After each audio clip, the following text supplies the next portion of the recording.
Thank you very much. Good afternoon. Thank you. I'm here today to talk about our relationship with China and several new measures to protect American security and prosperity. China's pattern of misconduct is well known. For decades, they've ripped off the United States like no one has ever done before. Hundreds of billions of dollars a year were lost dealing with China, especially over the years during the prior administration. China raided our factories, offshored our jobs, gutted our industries, stole our intellectual property, and violated their commitments under the World Trade Organization. To make matters worse, they are considered a developing nation, getting all sorts of benefits that others, including the United States, are not entitled to. But I have never solely blamed China for this. They were able to get away with the theft like no one was able to get away with before because of past politicians and, frankly, past presidents. But unlike those who came before, my administration negotiated and fought for what was right. It's called fair and reciprocal treatment. China has also unlawfully claimed territory in the Pacific Ocean, threatening freedom of navigation and international trade. And they broke their word to the world on ensuring the autonomy of Hong Kong. The United States wants an open and constructive relationship with China, but achieving that relationship requires us to vigorously defend our national interests. The Chinese government has continually violated its promises to us and so many other nations. These plain facts cannot be overlooked or swept aside. The world is now suffering as a result of the malfeasance of the Chinese government. China's cover-up of the Wuhan virus allowed the disease to spread all over the world, instigating a global pandemic that has cost more than 100,000 American lives and over 1 million lives worldwide. Chinese officials ignored their reporting obligations to the World Health Organization and pressured the World Health Organization to mislead the world when the virus was first discovered by Chinese authorities.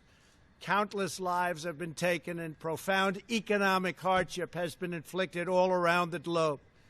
They strongly recommended against me doing the early ban from China, but I did it anyway and was proven to be 100% correct.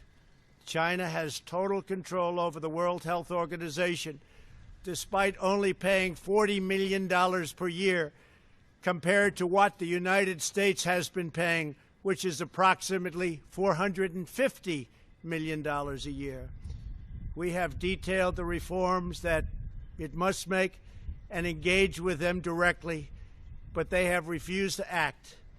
Because they have failed to make the requested and greatly needed reforms, we will be today terminating our relationship with the World Health Organization and redirecting those funds to other worldwide and deserving urgent global public health needs. The world needs answers from China on the virus. We must have transparency. Why is it that China shut off infected people from Wuhan to all other parts of China? It went nowhere else. It didn't go to Beijing. It went nowhere else. But they allowed them to freely travel throughout the world, including Europe and the United States. The death and destruction caused by this is incalculable. We must have answers, not only for us, but for the rest of the world. This pandemic has underscored the crucial importance of building up America's economic independence, reshoring our critical supply chains, and protecting America's scientific and technological advances. For years, the government of China has conducted illicit espionage to steal our industrial secrets, of which there are many. Today, I will issue a proclamation to better secure our nation's vital university research and to suspend the entry of certain foreign nationals from China who we have identified as potential security risks. I am also taking action to protect the integrity of America's financial system, by far the best in the world. I am instructing my presidential working group on financial markets to study the differing practices of Chinese companies listed on the U.S. financial markets with the goal of protecting American investors. Investment firms should not be subjecting their clients to the hidden and undue risks associated with financing Chinese companies that do not play by the same rules. Americans are entitled to fairness and transparency. Several of the most significant actions we're taking pertain to deeply troubling situations unfolding in Hong Kong. This week, China unilaterally imposed control over Hong Kong's security. This was a plain violation of Beijing's treaty obligations with the United Kingdom in the Declaration of 1984 and explicit provisions of Hong Kong's Basic Law. It has 27 years to go. The Chinese government's move against Hong Kong is the latest in a series of measures that are diminishing the city's long-standing and very proud status. This is a tragedy for the people of Hong Kong, the people of China, and indeed the people of the world. China claims it is protecting national security. But the truth is that Hong Kong was secure and prosperous as a free society. Beijing's decision reverses all of that.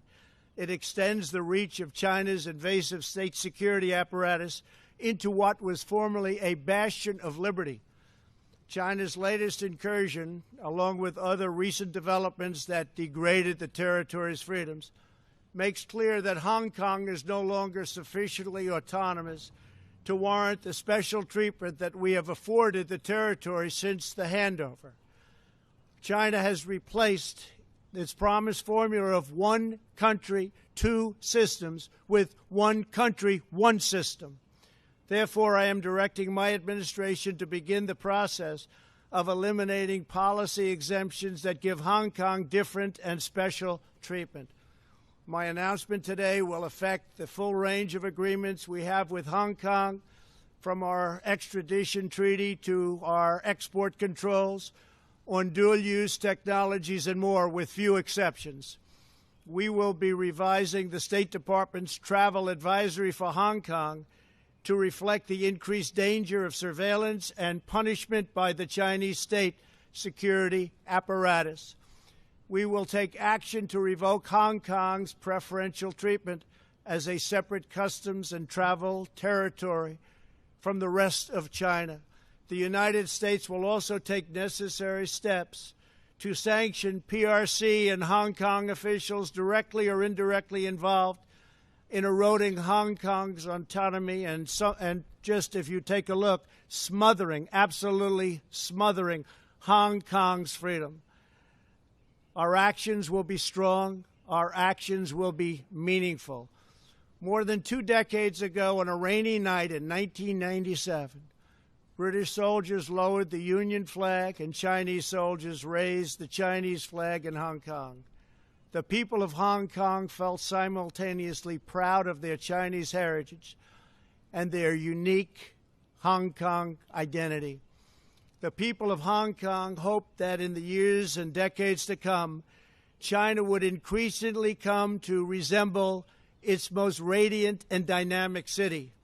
The rest of the world was electrified by a sense of optimism that Hong Kong was a glimpse into China's future, not that Hong Kong would grow into a reflection of China's past.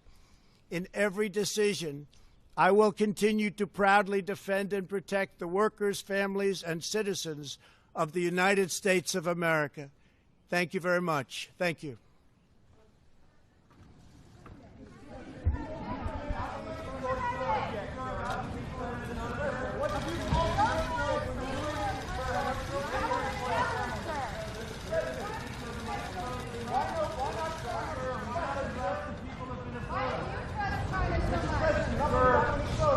Why not address Minnesota, sir?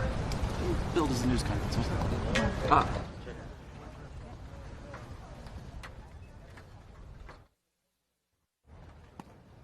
on a press conference. Yeah, what happened to press